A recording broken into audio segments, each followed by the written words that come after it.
Please welcome the President of the United States, Joe Biden.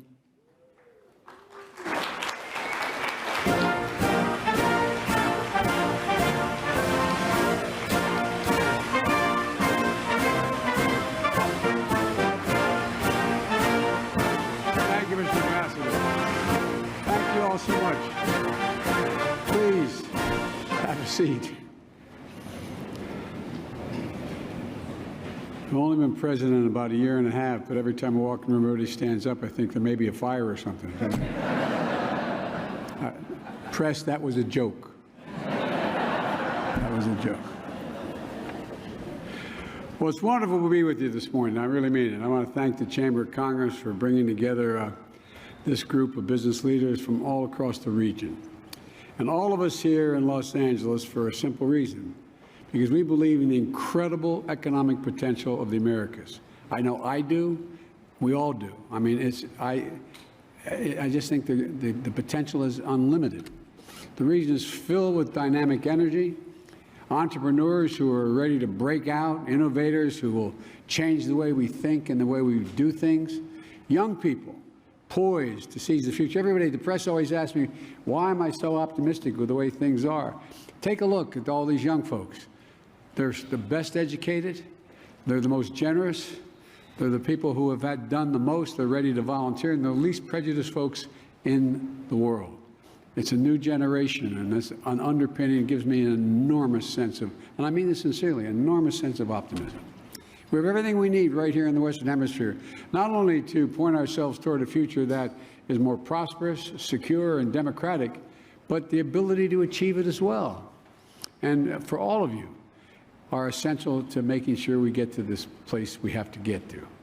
You know, the private sector is able to move quickly, to mobilize vast amounts of investment capital, as are going to be needed to unlock the enormous potential for growth in this hemisphere, in the region. And when we combine the ability of government to direct economic activity towards specific challenges, to help mitigate risk, guard against unfair practices, and create predictable demand, with the agility of the private sector, I believe we can deliver real improvement for people's lives. I really believe it. You know, just my wife often reminds me that I had a doctor who a long time ago who was saying when I had an aneurysm, he kept saying, is it congenital or is it environmental? And I said, I don't care. You just get it done. He said, you know what your problem is, Senator? I said, no. He said, you're a congenital optimist. But I am. I'm an American. That's why I'm a congenital optimist. So look, I really mean it. We can do anything. Jobs that pay good wages and respect workers' rights. Communities that come to life around investments. Families that can envision a future with an opportunity, just as my dad would say, just give them a little bit of breathing room. A little bit of breathing room. When that happens, everyone prospers, including all of you. All of you. But to achieve this, we've got to update our recipe, in my view, for economic growth. It's time to put a nail in the coffin, in my view, of trickle-down economics. It doesn't work. It keeps in an increasingly smaller and smaller world. It doesn't work. It keeps yielding the same results: greater inequity, slower growth, less competition, and less innovation. In the past few years, we've exposed the weakness of prioritizing short-term profits and working exclusively to maximize efficiency. We learned firsthand the pain that happens when just-in-time supply chains break down or hit a bottleneck. It's a fundamental difference. And you all felt it as well. The COVID-19 pandemic triggered a global economic crisis that we're still digging out of. And now Putin's brutal, unprovoked war in Ukraine has created economic disruptions that are affecting the entire globe. And that's not hyperbole. And these won't be the only shocks we're going to have to navigate. Climate change is increasing the pace and intensity of natural disasters. I leave from here on my way back east. I'm going to be stopping in New Mexico. They've had an incredible impact on their environment of late. Rising inequity and food insecurity around the world can fuel political instability. You all know that. And the question is not if we face another pandemic, it's when we face it, and are we going to be prepared this time? So the economy of the future will increasingly belong to those who place a premium on resilience and reliability, who invest in innovation over the long term and strengthen systems and supply chains now and mitigate the impact of future shocks before they hit. Each of us, the government and the private sector, have a critical role to play. That's why I'm focused on driving economic policies that grow our economy from the bottom up and the middle out. Because quite frankly, when that works, everybody does well. And the wealthy do very, very well. No one gets hurt. No one gets hurt. For example, here in the United States, we're making a generational investment in our infrastructure. We used to be #1 in the world when I first came to the United States Congress. Now we're number 13 in the world. 13.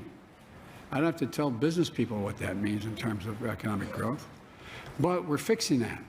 That's going to be the benefit to the entire region. We're investing $1.2 trillion bipartisanly to upgrade our infrastructure, to fix crumbling roads and bridges and ports, airports all across the country. That's going to help you get goods to market faster while creating good-paying union jobs. And I know a lot of you don't like my saying union, but union jobs to support working families, because that's what's happening. Everyone benefits. Everybody wins when that occurs. And the return on our investment is going to strengthen U.S. competitiveness throughout the 21st century. You know, this is the same approach we're taking across America's Partnership for Economic Prosperity. Many of the countries in our region qualify as middle-income countries. But that label doesn't remove the persistent structural challenges that run in deep inequity. Middle income means you don't get the benefit of a lot of opportunities. So we can change that. Help governments make life better, easier, and fairer for the peoples by using hemispheric multinational financial institutions to modernize and mobilize greater levels of private investment and create good-paying jobs. I know the real barriers for you to contend with. That's why we want to work with you to level the playing field. As I said last night, the United States is prepared to put new capital in the Inter-American Development Bank's private sector lending arm, the IDB Invest, to help catalyze the flow of private capital into the region, especially to support startups, digital connectivity, and renewable energy and health. For example, we need to make it easier for countries in Latin America and the Caribbean to develop their 5G infrastructure without having to choose between investing in their digital future or renewable energy structure. To be able to do both, we need to unlock the financing so both can be done at the same time.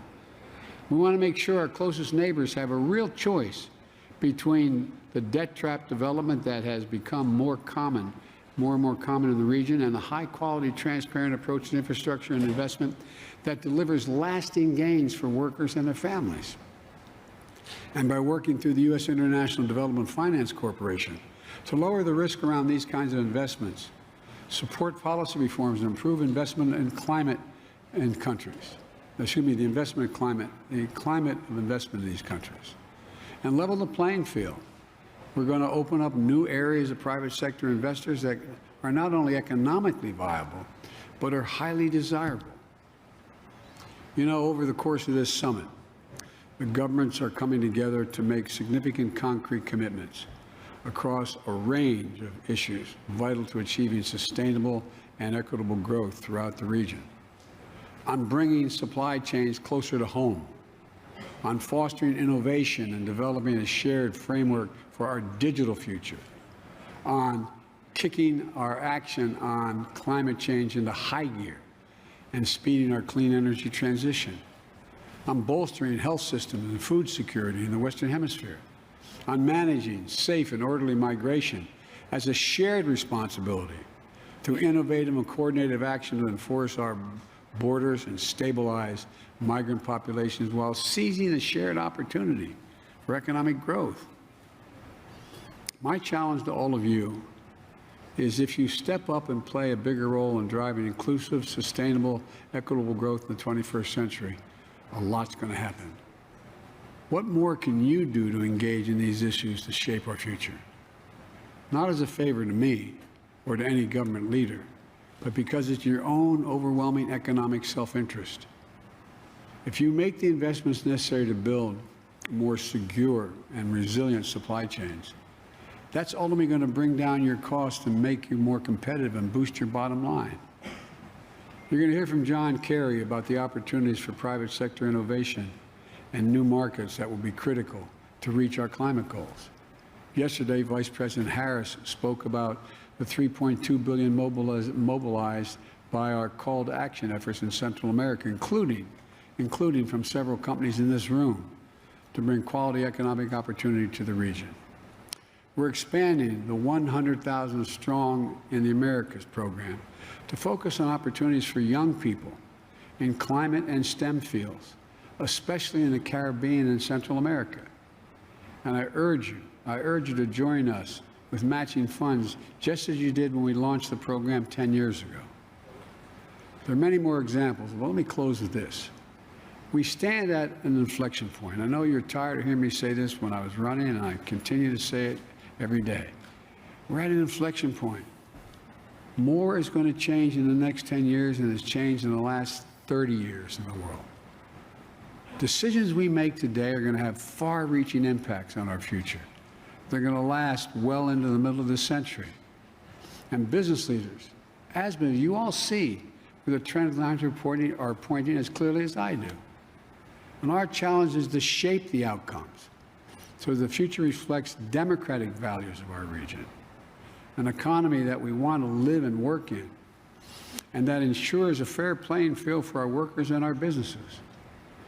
As we navigate this inflection point, leaders and business and those who come out ahead are going to be the people who are going to lead this change for the future, not those stuck looking backwards and sitting on the sidelines. None of us will be able to fully realize our ambition for the region on our own. So let's use this summit to tackle the obstacles to growth, come together around new ideas and new opportunities to take our region's biggest challenges on and defeat them. And for all of us to prosper. I really believe there is nothing we're unable to do, and I think we're primed. We're primed. And I'll close with this, what I'm going to say a little later at the general session. I find no reason why the Western Hemisphere,